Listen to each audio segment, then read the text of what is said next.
सदर आसिफ अली ज़रदारी पारां गुजरावाला छावनी जो दौरो कयो आहे। ISPR जो चवणु आहे त army chief general Asim Munir ऐं कोर कमांडर गुजरावाला सदर जी आजा कई। पाक फ़ौज जे तर्जुमान मूजिब वफ़ाक़ी घरू वज़ीर मोहसिन नक़वी बि सदर आसिफ अली ज़रदारी सां गॾु हुआ।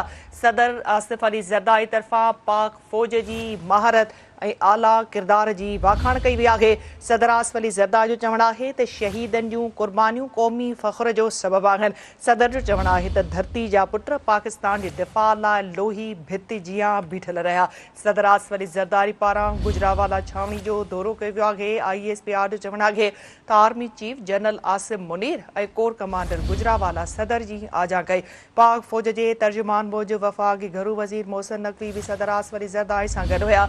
सदर तरफ़ां पाक फ़ौज जी महारत ऐं आला किरदार जी वाखाण कई वई। सदर आसिफ अली ज़रदारी चयो त शहीदनि जूं क़ुर्बानियूं क़ौमी फ़ख़्र जो सबबु आहिनि। सदर चयो त धरती जा पुट पाकिस्तान जे दिफ़ा लाइ लोही भिति जियां बीठल रहिया।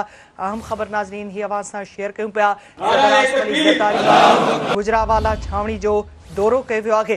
ISPR जो चवणु आहे त army chief general Asim Munir ऐं कोर कमांडर गुजरावाला सदर जी आजा कई। पाक फ़ौज जे तर्जुमान मूजिब वफ़ाक़ी घरू वज़ीर मोहसिन नक़वी बि सदर आसिफ अली ज़रदारी सां गॾु हुआ। ही अहम ख़बर अवां सां शेयर कयूं पिया। सदर आसिफ अली ज़रदारी पाक फ़ौज जी महारत ऐं आला किरदार जी वाखाण कई।